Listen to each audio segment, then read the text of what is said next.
Poutine sera hanté par un incident pour le reste de sa vie. Il était si terrible qu'il a détruit l'héritage de ce despote. Je parle de l'attaque infructueuse sur Kiev en février 2022. Poutine a subi une défaite humiliante lors d'une opération que l'armée russe supérieure était censée mener rapidement. Avec une stratégie de guerre éclair, le président russe a attaqué Kiev d'un seul coup avec l'objectif de prendre la ville en quelques jours. On ne peut pas vraiment le blâmer car au nord de Kiev, il avait par moment un avantage de 12 soldats contre 1. Les forces russes ont toutefois dû se retirer de la région de Kiev après seulement un mois de combat, perdant un nombre effrayant de soldats et d'armes. D'une certaine manière, le déclin de Moscou a commencé avec cette attaque ratée contre la capitale de l'Ukraine. Malgré les difficultés, l'Ukraine a réussi à préserver à la fois son gouvernement et son statut d'État. Poutine a ensuite été contraint de se joindre à la longue guerre d'usure qui se poursuit encore aujourd'hui. Des centaines de milliers de soldats russes ont été tués et blessés, mais aucun résultat significatif n'a été obtenu. Examinons en détail ces premiers jours de la guerre car ils ont façonné le reste de cette bataille. Comme toujours, commencez par cliquer sur le bouton j'aime ci-dessous.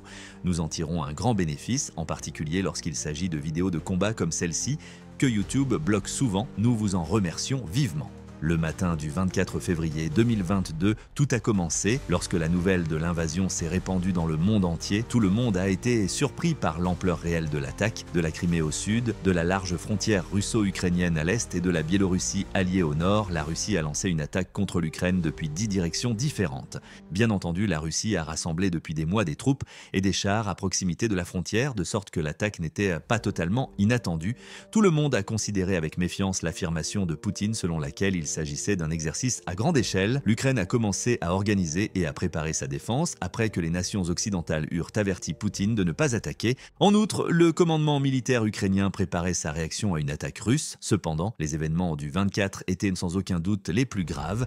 Poutine a soudainement avancé à travers la frontière avec des dizaines de milliers de soldats, une vague de chars et de véhicules blindés et plus de 150 missiles. Dans sa déclaration historique de ce jour-là, il a déclaré qu'il allait mener une opération militaire dite spéciale de démilitarisation et de dénazification de l'Ukraine. L'imprévisibilité du scénario rendait tout le monde nerveux. Selon les services de renseignement américains, l'Ukraine n'avait que 96 heures pour se vaincre elle-même. Les Russes avaient probablement beaucoup plus d'espoir. Selon un soldat russe, il a reçu l'ordre d'arriver à Kiev dans les 18 heures, comme s'il s'agissait d'une tâche facile. Dans tous les cas, il y avait 3 axes d'attaque russes qui menaçaient les 3 millions d'habitants de la ville de Kiev. Les Russes ont utilisé le Bélarus pour pénétrer dans la province de Kiev, ainsi que dans les provinces de Tchernihiv et de Soumy, situées à l'est de Kiev. Il est donc possible que les Russes encerclent la ville à la fois par l'est et par l'ouest du Dniepr. La frontière biélorusse étant située à moins de 150 km de Kiev, l'invasion russe par l'ouest atteindrait d'abord les portes de la capitale. Ils arriveraient en moins d'une journée, comme les Russes s'y attendaient s'il n'y avait pas de résistance. En plus du déploiement de ces troupes terrestres depuis la Biélorussie, les Russes avaient l'intention de mettre en place un pont aérien à Hostomel. Grâce à ce pont aérien, ils pourraient rapidement déployer des troupes et du matériel à proximité de la capitale. Ces troupes devaient ensuite décapiter et détruire le gouvernement ukrainien avec les forces spéciales qui avaient pénétré dans Kiev dans les jours précédant l'invasion. Des troupes terrestres ultérieures devaient consolider le contrôle russe sur la ville et la protéger des libérateurs ukrainiens. En outre, la Russie avait l'intention de déployer une police anti-émeute à Kiev afin de réprimer toute résistance de la part des civils. Poutine pourrait alors avoir mis en place un nouveau gouvernement fantoche dans la capitale en raison de la démoralisation des Ukrainiens et de l'absence de commandement centralisé. La Russie aurait gagné si le gouvernement avait été renversé. En outre, les amis étrangers de l'Ukraine n'auraient probablement pas envoyé beaucoup de soutien militaire s'ils ne pensaient pas que l'Ukraine avait une chance. Poutine n'était toutefois pas conscient que la prise de Kiev serait bien plus difficile qu'il ne l'avait prévu. Les Russes pensaient que leurs adversaires se rendraient rapidement, comme ce fut le cas en Crimée en 2014. Le président ukrainien Zelensky n'avait toutefois pas l'intention de se rendre. Il a déclaré qu'il avait besoin de munitions plutôt que d'un moyen de transport lorsque les États-Unis lui ont ordonné d'évacuer la région. Des dizaines de milliers d'Ukrainiens ont rejoint les forces de défense de la région après avoir vu leur commandant se battre. L'armée a fourni aux habitants de Kiev des armes de poing et leur a demandé de fabriquer des cocktails Molotov pour accueillir les Russes. Outre cette résistance acharnée, Poutine réservait une autre surprise désagréable. Il avait sous-estimé les capacités de ses propres forces armées. Au départ, la Russie disposait d'une supériorité de 12 contre 1 au nord de Kiev, si bien que la situation semblait très bonne. Environ 40 soldats des 35, 36 et 41 armées combinées ont été envoyés dans la capitale. Seule la 72e brigade mécanisée d'Ukraine, une partie de la garde nationale, quelques unités spéciales et un certain nombre d'unités de défense territoriale volontaire ont été stationnées à proximité de la ville. Cela était dû à une tromperie réussie qui a poussé les soldats ukrainiens à déplacer leur attention. L'offensive russe s'est avérée moins dangereuse au sud et à l'est où de nombreux soldats ukrainiens étaient stationnés. Poutine ne pouvait toutefois pas gagner la guerre en raison de cet avantage numérique à proximité de Kiev. Le premier revers important s'est produit lorsque les Russes ont tenté de mettre en place un pont aérien sur la piste d'atterrissage Antonov près d'Hostomel. Les troupes atterrissant sur cet aérodrome pourraient atteindre Kiev en quelques minutes, l'aérodrome n'étant qu'à 10 ou 20 km de la ville. Comme l'aéroport est conçu pour accueillir le plus gros avion cargo du monde, il serait en outre facile pour la Russie d'y transporter d'énormes machines.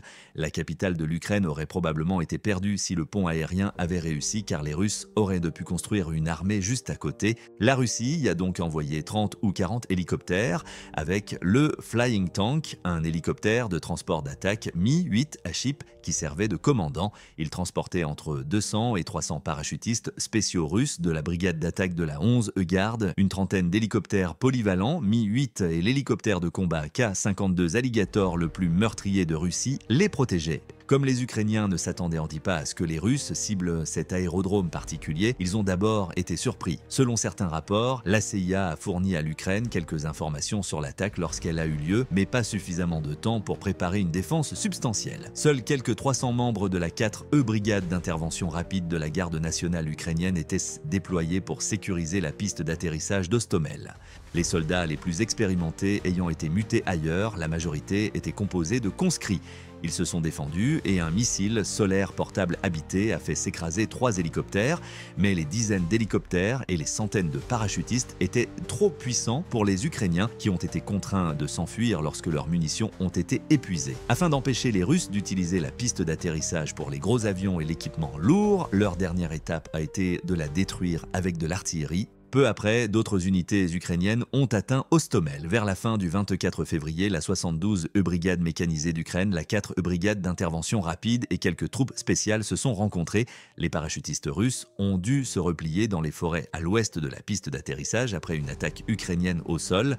Le plan des Russes visant à établir un pont aérien près de Kiev en une journée a finalement échoué. Cependant, le commandement militaire russe était inflexible et n'avait pas encore abandonné ses objectifs. La Russie a décidé de lancer une invasion terrestre à Hostomel menée par des unités d'avant-garde. Environ 4 à 5 groupes de bataillons tactiques constituaient une partie de la principale force d'attaque russe de Biélorussie qui s'est divisée près d'Ivankiv. Avec l'artillerie et la défense anti-aérienne, cela représentait quelques milliers de soldats et des dizaines de chars et de véhicules blindés de combat d'infanterie. En évitant les zones résidentielles, ils ont tenté de contourner les défenses ukrainiennes. Les colonnes russes ont dû abandonner une grande partie de leur équipement brûlé et ont souvent été retardées. Le 25 février, les forces d'avant-garde ont toutefois réussi à atteindre Hostomel un jour plus tard. Les défenses ukrainiennes ont été dépassées par la simple masse des Russes et ont été contraintes d'abandonner l'aéroport. Selon le ministère russe de la Défense, 200 hélicoptères de combat ont également été utilisés lors de l'opération. Les Ukrainiens ont toutefois continuellement bombardé les aérodromes de missiles et d'artillerie au cours des heures et des jours suivants. Hostomel n'a jamais été utilisé comme piste d'atterrissage pour les troupes et l'équipement russe, car c'était tout simplement trop risqué. L'armée ukrainienne affirme que les Russes ont ensuite lancé une attaque contre l'aérodrome militaire de Vasilkiv, situé à 25 miles ou 40 km au sud de Kiev. Le 26 février, de violents combats ont eu lieu avec la 40e brigade d'aviation tactique ukrainienne lorsque, selon certaines informations, un grand nombre de parachutistes russes ont atterri à proximité de l'aéroport. D'autres rapports indiquent également que des agents dormants russes qui avaient auparavant rendu visite à Vasilkiv sous un déguisement pourraient également avoir été impliqués. Cependant, une autre tentative d'établir un pont aérien a échoué et les Russes n'ont pas pu prendre le contrôle de la base aérienne. Il n'existe aucune affirmation confirmée de manière indépendante selon laquelle les Ukrainiens auraient abattu 2 avions de transport de troupes pendant le conflit. L'échec du pont aérien russe a permis à l'Ukraine de gagner du temps. Il a empêché une prise de contrôle rapide de Kiev et a été qualifié plus tard par les analystes de catastrophe du pont aérien russe. Les Russes ne pourraient atteindre la capitale qu'après plusieurs heures, ou plutôt plusieurs jours, c'est du moins le cas pour la principale force d'attaque russe. En février 2022, les forces spéciales russes étaient déjà arrivées dans la capitale déguisées en militaires ou en civils ukrainiens. Ils étaient là pour saper les défenses ukrainiennes, faire de la reconnaissance, semer la panique et très probablement tuer le président. L'Ukraine affirme que Poutine a donné l'ordre à son farouche acolyte tchétchène Ramzan Kadyrov d'envoyer des assassins à Kiev. En outre, le chef de l'État russe a donné l'ordre aux membres de la Redoubt Private Military Company et du Wagner Group de poursuivre Zelensky. Les forces armées russes ont été observées sur des enregistrements vidéo en train d'errer dans les rues de Kiev. Dans les premiers jours du conflit, le maire de Kiev a réagi en imposant un couvre-feu afin de protéger les citoyens et de cibler les saboteurs. La stratégie des Russes visant à créer une grande confusion a échoué au cours d'une chasse à l'homme qui a duré plusieurs jours.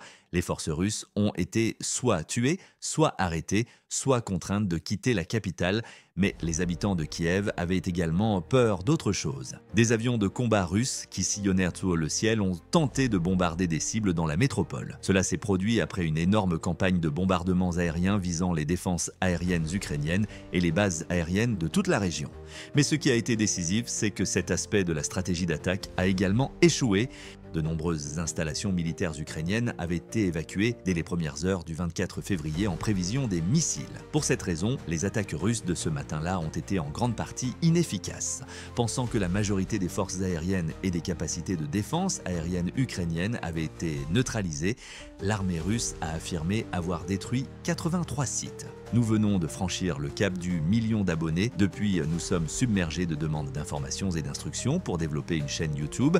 Nous nous efforçons de répondre à chaque email, mais cela prend parfois trop de temps ou les questions posées sont les mêmes que celles auxquelles nous avons déjà répondu. C'est pourquoi nous avons décidé de regrouper tous nos conseils sur YouTube en un seul bootcamp gratuit par email. Donc, si vous souhaitez créer votre propre chaîne YouTube, cliquez sur le lien dans la description ou scannez le code QR sur l'écran pour accéder à notre bootcamp email. Bon, revenons à la vidéo. Cependant, ce n'était pas vrai. Ils ont été surpris de constater que les hélicoptères et les avions de combat russes n'ont pas réussi à obtenir une supériorité aérienne totale. Les pilotes des avions de combat ukrainiens ont vaillamment défendu le ciel de Kiev. En outre, cela a contribué à l'échec du pont aérien d'Hostomel. Alors qu'ils étaient sous contrôle russe, plusieurs avions de combat ukrainiens Su-24 ont attaqué l'aéroport. Sans une supériorité aérienne totale, il était presque impossible d'utiliser le pont aérien en toute sécurité. L'armée de l'air russe a eu beaucoup de mal à bombarder Kiev elle-même. De nombreux combats aériens eurent lieu au-dessus de Kiev et les défenseurs ukrainiens devinrent tristement célèbres. En conséquence, le fantôme de Kiev est devenu un personnage légendaire qui aurait abattu 6 avions de combat russes au-dessus de la capitale. Il n'existait pas, mais les Russes avaient retenu la leçon de l'aviation collective ukrainienne. Il en va de même pour la défense antiaérienne ukrainienne qui, contrairement aux attentes des Russes, était déployée autour de Kiev. Elles ont détruit plusieurs avions de combat et hélicoptères russes, ce qui a rendu les attaques aériennes impossibles. Dans l'ensemble, le fait que la partie russe n'ait pas totalement la souveraineté aérienne a joué un rôle décisif dans l'échec de l'invasion de Kiev. À ce moment-là, l'attaque terrestre de la ville était la dernière option restante pour les forces russes. En raison de leur avantage de taille, les Russes devaient utiliser la force pour percer 2 lignes de défense, ce qui semblait être une possibilité réaliste. En quelques jours, les principales forces d'invasion biélorusses avaient déjà pénétré dans les villes clés de Bordianka, Ivankiv, Dajmir et Tchernobyl. Les Ukrainiens n'ont jamais pu s'imposer, bien que les défenseurs aient réussi à les arrêter. Avant que les Russes n'atteignent finalement la capitale, les défenseurs ont simplement tenté de gagner du temps. C'est dans les villes de Hostomel, Boutcha et Irpin, situés sur la ceinture de défense extérieure de Kiev, que la bataille acharnée a commencé. Un moment décisif s'est produit lorsque les troupes de front russes ont tenté de s'emparer de villes plus petites. Les grandes troupes d'invasion russes avaient accès aux routes menant à Kiev en cas de défaite. Les troupes russes auraient bien pu encercler la capitale et la détruire à l'aide de l'artillerie, ce qui aurait entraîné une guerre des maisons. Cela aurait entraîné des pertes considérables parmi la population civile et la position ukrainienne serait devenue intenable. Une colonne de 40 miles ou 65 km de chars, de véhicules blindés de combat d'infanterie et de pièces d'artillerie a été envoyée par les Russes depuis la Biélorussie avant le siège. Des milliers de soldats et des tonnes de fournitures, dont de la nourriture, du carburant et des munitions, ont également été transportés transportés par des centaines de camions. Des colonnes avec un nombre comparable de soldats et de provisions se dirigeaient au même moment vers la capitale depuis Tchernigov et Sumy. Elles devaient arriver plus tard et soutenir le siège depuis le flanc est.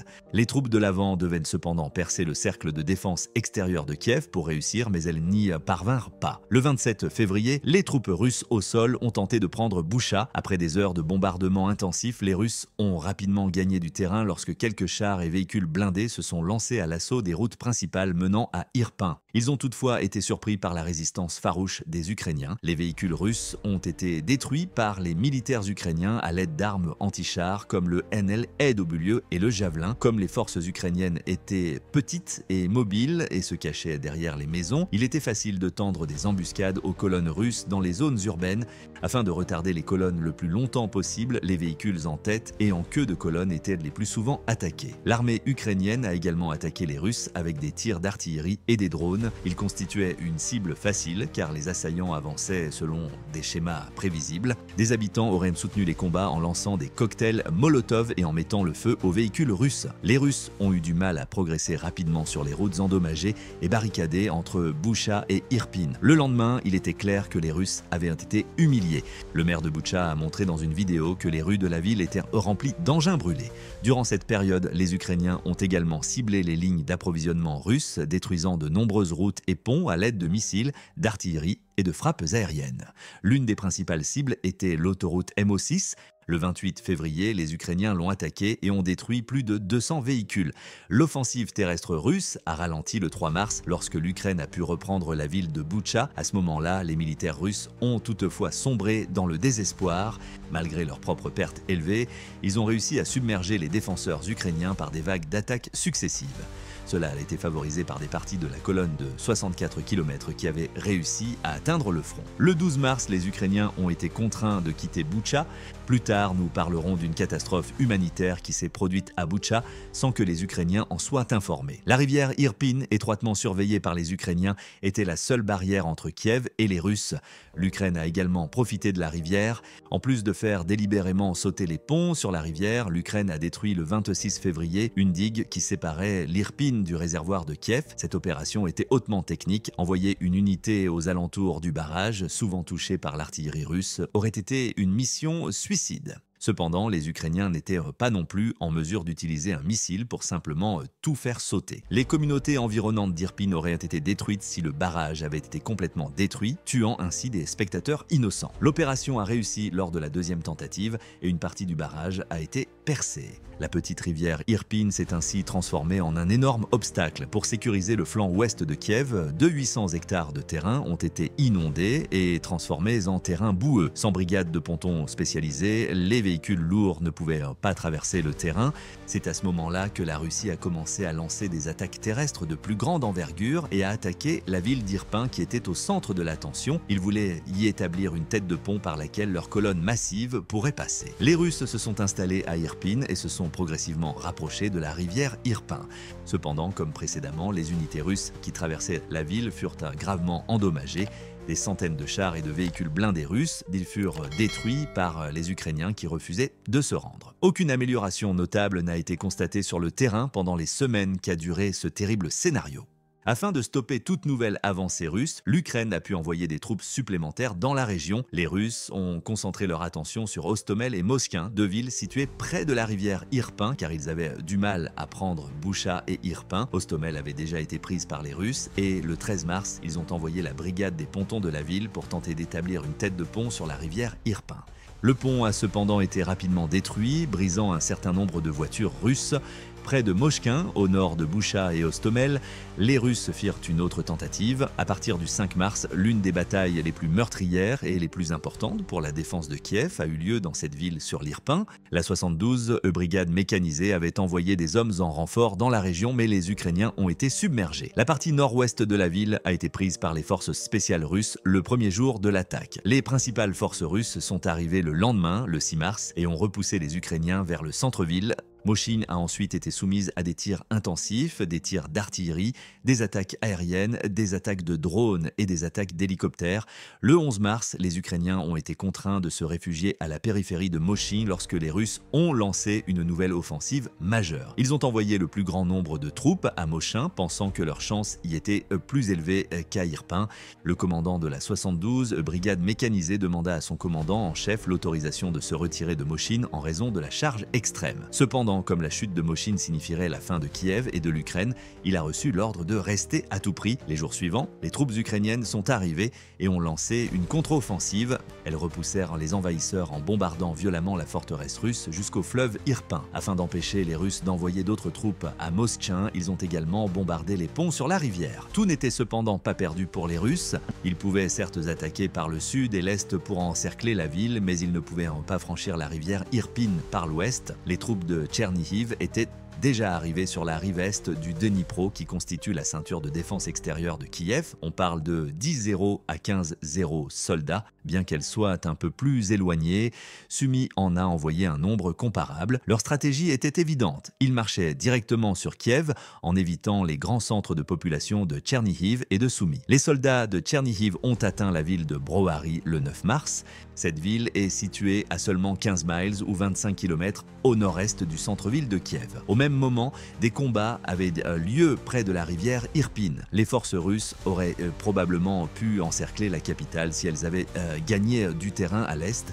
Cependant, comme à l'ouest de Kiev, les troupes russes n'ont réussi qu'à s'approcher du cercle extérieur de fortification. Les attaques surprises ukrainiennes, qui utilisaient des drones et des missiles anti-chars, étaient trop puissantes pour les colonnes russes. Les colonnes avant et arrière ont été décimées à plusieurs reprises par les Ukrainiens, qui ont ensuite utilisé des tirs d'artillerie pour achever la tâche. Les forces russes ont finalement été contraintes de se retirer, n'ayant pas réussi à dépasser Brouary. Les troupes de Sumy, plus éloignées de Kiev, ont subi le même sort. Afin de contourner les défenses ukrainiennes, les troupes biélorusses ont continué à se déplacer vers le sud. Elles ont avancé vers la ville de Veselkiv où se trouve l'importante base aérienne. Les Russes n'en étaient toutefois qu'à une vingtaine de kilomètres. Un grand combat a eu lieu près de Makariv, à proximité de l'autoroute E40.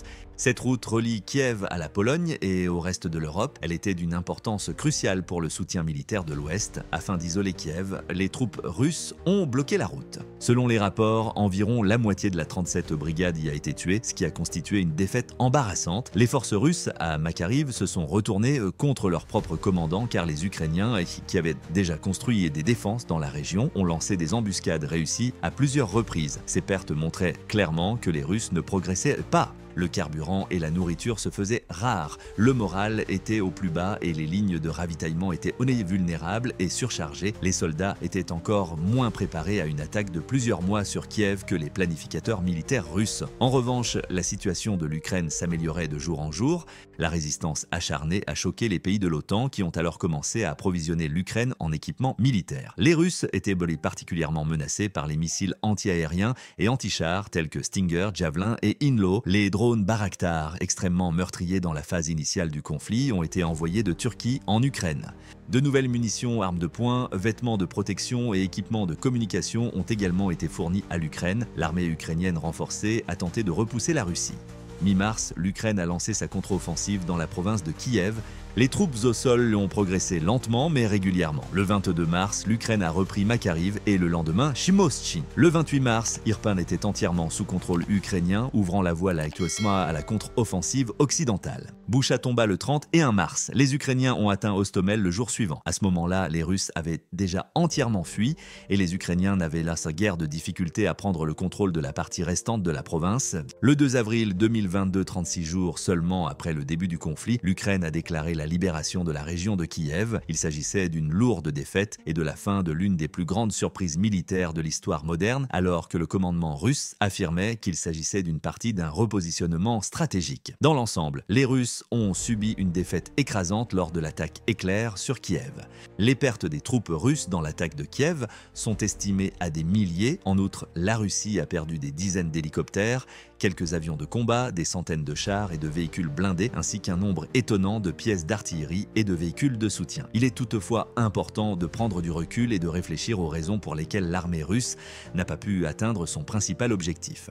Il est important de garder à l'esprit les problèmes rencontrés avec la colonne de 40 miles de Biélorussie dont nous avons déjà parlé. Les choses se seraient passées différemment si les 15 Zero Force russes, avec leurs chars, véhicules blindés, artillerie et autres armes, s'étaient effectivement présentés. Les défenses ukrainiennes autour de Bucha, Irpin et Moshun risquaient déjà de s'effondrer. De nombreuses provisions destinées aux unités déjà sur le terrain ont également été transportées par la colonne, ce qui leur a permis de combattre pendant une période beaucoup plus longue. Cependant, le convoi de Kiev s'est arrêté pour diverses raisons et seule une partie a atteint le champ de bataille. Un facteur banal comme le temps était l'une de ces raisons. Une partie de la neige et du sol gelé a fondu assez tôt en février 2022 en raison de la douceur de l'hiver. Cette saison de Rasputitsa en Ukraine a eu pour conséquence de transformer toutes les routes non goudronnées en d'énormes trous de boue. L'ensemble du convoi a été bloqué par la circulation, de nombreux gros véhicules russes étant restés coincés. Les Ukrainiens en ont profité en détruisant délibérément certaines autoroutes et certains ponts, limitant ainsi les alternatives des envahisseurs. Avec une armée de haut niveau, cela n'aurait pas posé de problème, mais les Russes n'étaient pas aussi bien préparés à ces problèmes qu'ils le pensaient. Le problème logistique a été aggravé par les pneus de mauvaise qualité de l'armée russe qui ont rapidement cessé de fonctionner. Certains observateurs ont suggéré qu'ils utilisaient des pneus chinois qui ne pouvaient pas résister au poids et au terrain et que leurs camions n'étaient pas bien entretenus. Les soldats russes ont été contraints de piller les villes ukrainiennes car les véhicules qui pouvaient emprunter les autoroutes se sont vite retrouvés à court de nourriture et d'essence. Les routes boueuses, les pneus éclatés et le manque de provisions n'étaient toutefois pas les principaux problèmes pour les voitures devant la colonne. L'armée ukrainienne a affirmé avoir attaqué la colonne à plusieurs reprises avec des tirs d'artillerie, des embuscades au sol et des drones. Comme la colonne représentait la plus grande menace pour la capitale, il serait logique de la cibler même s'il n'y a pas beaucoup de rapport sur la manière dont cela s'est passé. Cela aurait été facilité par les drones turcs Bayraktar qui ont été très efficaces dans la phase initiale du conflit. Les troupes russes au nord-ouest de Kiev n'ont pas reçu le soutien nécessaire car la colonne n'est jamais arrivée au complet. Le commandement militaire russe a clairement échoué sur ce point, mais bien d'autres choses ont mal tourné, de sorte que ce n'était pas la seule erreur. Les Ukrainiens ont déplacé leur matériel hors des zones, de sorte que les bombardements visant à détruire la capacité aérienne de l'Ukraine n'ont pas fonctionné. La tentative d'établir un pont aérien a également échoué à cause de ces défenses aériennes et de la résistance ukrainienne plus forte que prévu, et les troupes russes n'ont pas réussi à percer le cercle extérieur de défense de Kiev. Les commandants russes auraient dû changer de stratégie bien plus tôt après avoir réalisé que tout allait de travers, mais au lieu de cela, ils ont envoyé colonne après colonne dans la capitale, ce qui a à chaque fois conduit au même résultat. Faire toujours la même chose et s'attendre à des résultats différents, c'est de la folie, comme le fait sagement remarquer le grand livre. La façon dont les Russes ont attaqué Kiev était assez folle, la structure inflexible de l'armée russe, qui laisse peu ou pas de place à la flexibilité, pourrait en être la cause. Bien qu'un certain nombre de hauts fonctionnaires russes aient exprimé des inquiétudes avant l'attaque de Kiev, l'attaque a été menée car il n'est pas bien vu d'exprimer des inquiétudes. En revanche, l'Ukraine a fait preuve d'une grande capacité d'adaptation, ce qui s'est avéré plus utile que le simple fait d'avoir plus de troupes sur place. Comme les unités de l'armée ukrainienne ont été divisées en secteurs avant même le début de l'invasion, leur commandement était extrêmement dispersé. Les soldats ukrainiens étaient conscients de leurs responsabilités, même lorsqu'ils ont perdu les communications à cause des interférences russes. Les forces armées russes forment un contraste encore plus fort. Les n'étaient pas du tout préparés à ces conflits. Partant du principe que la résistance serait écrasée en quelques jours, les bataillons réguliers ont simplement reçu l'ordre de se rendre à Kiev. Ils n'ont eu que peu de temps pour se préparer, car nombre d'entre eux n'ont été informés que quelques heures avant l'attaque. Les soldats ont été choqués et quelque peu démoralisés lorsqu'il s'est avéré que la tâche était bien plus difficile que prévu. De plus, la majorité des forces armées russes manquaient d'expérience et d'entraînement au combat, ce qui a entraîné des erreurs et un nombre de morts excessivement élevé. En revanche, les Ukrainiens savaient exactement ce qu'il fallait faire, car ils avaient été formés par l'OTAN des années avant le début de la guerre. Le succès de la destruction et du retardement des véhicules ennemis par les Ukrainiens a montré que la formation de l'OTAN était mieux adaptée au scénario de combat actuel. La stratégie hit and run des Ukrainiens est l'exemple le plus clair de la manière dont ils ont pu combattre aussi efficacement. Les RPG et autres armes anti-chars ont souvent été utilisées par de petits groupes ukrainiens qui se déplaçaient en quad pour harceler les colonnes russes sur les routes de la région de Kiev. Nous savons maintenant ce qui s'est passé pendant l'attaque avortée sur Kiev et pourquoi, mais l'aspect le plus fascinant est l'impact que cela a eu sur le développement de de l'histoire contemporaine. Poutine aurait pu gagner le conflit et renverser le gouvernement ukrainien si l'un des dominos de la défense de Kiev s'était effondré. La stratégie de Poutine s'est toutefois retournée contre lui et la guerre en Ukraine est inévitablement entrée dans une nouvelle phase. Dans un premier temps, Poutine et Zelensky se sont assis ensemble pour négocier un cessez-le-feu ou un éventuel accord de paix. Alors que les deux pays négociaient un accord de paix à Istanbul, la Russie s'est retirée de l'oblast de Kiev. Ce n'était pas la première fois que les deux parties discutaient d'un accord. Alors que les combats se poursuivaient, des pourparlers de paix avaient déjà commencé le 28 février en Biélorussie. Les Russes pensaient que les Ukrainiens seraient tellement dépassés qu'ils voudraient immédiatement un accord de paix aux conditions russes. Il s'agissait d'un moment d'hubris de leur part. Toutefois, à la fin du mois de mars, l'Ukraine avait réussi à se défendre et à lancer une contre-offensive, de sorte que cela n'a pas été le cas. Le 29 mars, les discussions diplomatiques ont repris en Turquie dans ce nouveau scénario. La Russie a affirmé que le retrait de Kiev avait contribué à désamorcer la situation et à ouvrir la voie à une solution constructive. En réalité, la Russie a été contrainte d'abandonner la province de Kiev. Toutefois, cela a permis d'apaiser les tensions. Les deux parties ont commencé à élaborer un cadre connu sous le nom de dispositions clés du traité sur les garanties de sécurité de l'Ukraine. Le New York Times a publié ces ébauches 2 ans plus tard. Bien que l'Ukraine ne les ait pas officiellement reconnues comme russes, elle était prête à céder le contrôle de certains territoires orientaux. Pour Kiev, il était essentiel de parvenir à un accord en vertu duquel d'autres nations soutiendraient le pays en cas de nouvelle attaque russe. Un peu comme l'adhésion à l'OTAN, mais avec la seule clause de l'article 5, l'accord donnait également à l'Ukraine le droit d'adhérer à l'Union européenne, une décision qui a été contestée pendant des années. La clause la plus importante pour Poutine était que l'Ukraine n'adhérerait jamais directement à l'OTAN et n'accueillerait jamais d'installations militaires étrangères. En outre, la Russie voulait que l'Ukraine dissolve effectivement son armée en la plafonnant. Conformément aux aspirations idéologiques du dictateur pour un monde russe, il y avait des clauses supplémentaires pour préserver la culture russe en Ukraine. L'accord semblait se concrétiser, mais il y avait un gros problème. L'Ukraine a reçu ses États garants, parmi lesquels la Chine, la Russie, les États-Unis, la France et la Grande-Bretagne. En outre, tous les garants doivent donner leur accord pour que l'un d'entre eux puisse soutenir l'Ukraine. Ainsi, la Russie peut opposer son veto à la défense de l'Ukraine, ce qui était clairement inacceptable. Après avoir pris conscience de cette exigence ridicule, les Ukrainiens n'étaient plus intéressés par les négociations. En partie à cause de l'affaiblissement de l'armée ukrainienne, les alliés occidentaux ont mis en garde contre l'acceptation de l'accord. Nous ne savons pas si Poutine était sérieux, a expliqué un fonctionnaire américain après coup. Quoi qu'il en soit Poutine a mal évalué la reddition que les Ukrainiens étaient prêts à faire, soit il a voulu détourner l'attention de l'Ukraine pendant qu'il réorganisait ses forces armées et se préparer à la prochaine phase du conflit. Avec le recul, il semble que ce soit cette dernière hypothèse qui ait été retenue.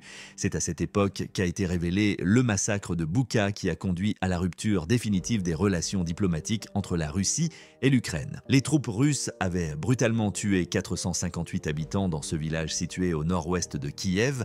Il s'agissait d'un grave crime de guerre. Malheureusement, des cas comparables ont finalement été découverts dans d'autres endroits, prouvant que les Russes n'étaient pas les seuls à massacrer des citoyens. Les Ukrainiens n'ont pas accepté l'affirmation de la Russie selon laquelle la tuerie près de Boukhara était une mise en scène. En fait, cela a renforcé la colère de l'opinion publique ukrainienne contre Poutine, ce qui a renforcé la résistance et la volonté de se battre des Ukrainiens. Une fois la solution diplomatique écartée, le commandement militaire russe a tourné toute son attention vers l'Est, en particulier vers les environs de la région du Donbass. Poutine a besoin d'un résultat tangible de sa guerre et il ciblera les régions orientales de l'Ukraine s'il ne peut pas s'emparer de Kiev.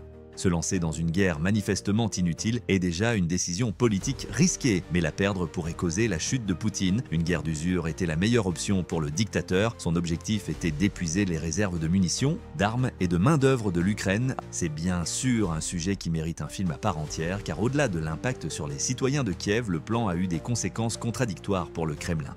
Jusqu'à présent, la Russie a mené plus de 30 attaques aériennes contre la ville, en utilisant un mélange de drones suicides iraniens et de missiles. Outre la propagation de la terreur et l'affaiblissement de la volonté de résistance, l'objectif était de détruire les infrastructures à double usage, comme le réseau électrique. Bien que Kiev soit désormais plus sûr grâce aux nouveaux systèmes de défense aérienne occidentaux, les attaques sont encore fréquentes. La vie dans la capitale se poursuit malgré cette menace aérienne imminente. Une partie importante des presque 5 millions de réfugiés ukrainiens qui sont rentrés dans leur pays vit actuellement à Kiev. Et les gens essaient de mener une vie normale si les signaux d'alerte aérienne ne retentissent pas. Ils espèrent qu'il n'y aura pas de deuxième invasion terrestre de Kiev. Près de la Biélorussie, les gardes-frontières ukrainiens ont érigé un immense réseau de barrières faites de blocs de béton, de fossés et de mines terrestres. Ces défenses archaïques continuent de fonctionner, comme le montre le front du Donbass. De nombreuses forces de l'armée, probablement des soldats ukrainiens qui ne sont plus en service en provenance de l'Est, sont également présentes dans la région au sud de la Biélorussie. L'Ukraine s'assure en permanence que la frontière nord est bien approvisionnée afin de pouvoir repousser une attaque. Les tensions restent élevées, même si cela suffira probablement à dissuader Poutine de lancer une nouvelle offensive à Kiev. L'armée ukrainienne est constamment à l'affût de tout signe d'invasion au nord et la récente concentration de troupes biélorusses près de la frontière a été une grande alerte. La bataille semble toutefois avoir été décidée en faveur de Kiev, la guerre de Poutine n'ayant pas encore dépassé le Donbass. La capitale ukrainienne est résistante, contrairement au fantasme du dictateur. Espérons que cela restera ainsi jusqu'à la fin de la guerre.